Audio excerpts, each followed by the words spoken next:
बिस्मिल्लाहिर्रहमानिर्रहीम। साइम मेरा शोहर और मेरा मान थे, मेरी जिंदगी थे। औलाद ना होने के बावजूद भी उन्होंने कभी भी मुझे कोई ताना नहीं दिया था। बाजी, मुझे फादिया के घर जाना है, साइम भाई छोड़ देंगे ना? मेरी छोटी बहन सादिया ने मुझसे पूछा। क्यों नहीं छोड़ेंगे? मेरी क्या मजाल कि होम मिनिस्टर के किसी हुक्म की खिलाफ वर्जी करूं। साइम ने शौक होते हुए कहा, अच्छा सादिया, वापसी साइम के साथ होगी या फिर ऑटो करके वापस आ जाओगी? राइट बाजी, ये जीजा जी किस लिए हैं? सादिया ने भी शौकी के साथ कहा। साइम ने कहा कि जीजा जी बवक्ते जरूरत ड्राइवर, माली, बॉडी गार्ड, यूँ समझ लीजिए जीजा जी नहीं हैं। एक ऐसा एनिमेशन करैक्टर है जिसे आप जब चाहें अपने मनपसंद किरदार में ढाल लें। अच्छा साइम सादिया को अपने साथ वापस ले आएगा।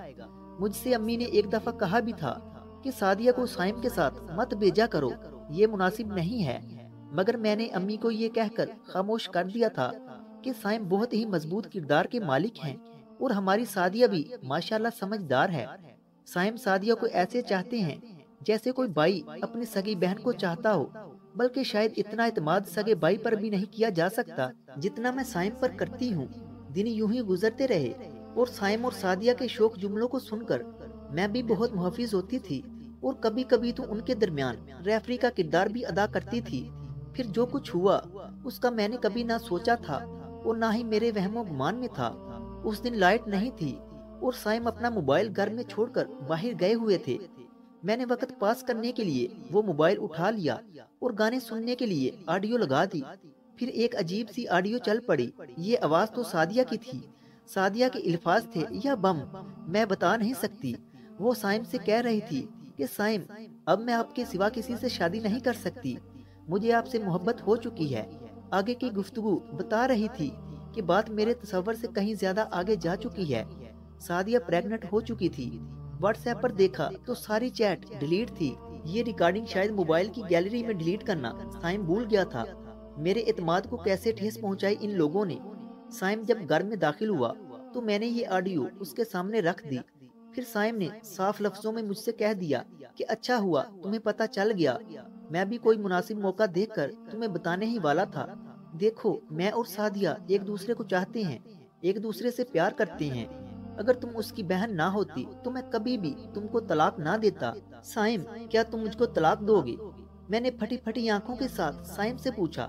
हाँ, क्यों नहीं, क्योंकि दो बहनों को एक साथ निकाह में नहीं रखा जा सकता।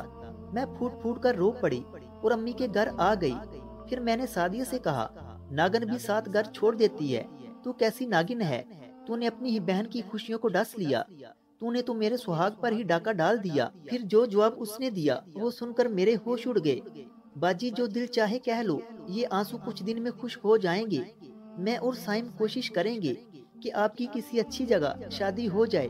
बकवास बंद करो, तुम और साइम दोनों ही गंदे हो, नाम मत लेना। सब कुछ तो मेरा लूट चुका था, अब मुझे तनहा इसी आग में जलना था। तलाक के कागजात मुझ तक पहुंच चुके थे। सादिया और साइम ने बाकायदा कोर्ट मैरिज कर ली। अब मैं एक ऐसी आग में जल रही हूँ जिसके शोलों को खुद मैंने ही हवा दी थी। मैं ही तो कहती थी कि साइम बहुत बाकिरदार है और सादिया बहुत नेक है। गंदगी तो लोगों के दिमागों और आंखों में होती है। नहीं नहीं, ये तो होना ही था। मैं ही तो थी इन शोलों की परवरिश करने वाली। शरीयत की अगर मैंने बात मानी होती और साली और बहनोई में कुछ कयूद लगाई होती तो आज मुझे इन शोलों में जलना ना पड़ता। शैतान और नफ्स दोनों को मौका देना ही संगीन गलती है। आपसे सिर्फ इतना कहना चाहती हूँ कि मेरी इस कहानी को आप लिख लीजिए ताकि आइंदा और कोई नादिया इन शोलों में ना जले। ये शोले कहीं किसी फूफी और भतीजी को जलाते हैं तो कहीं खाला और बांझी को। आप इन सब को शोलों में जलने से बचा लीजिए। बता दीजिए इन शोलों के बारे में जो इन्हें जलाते हैं।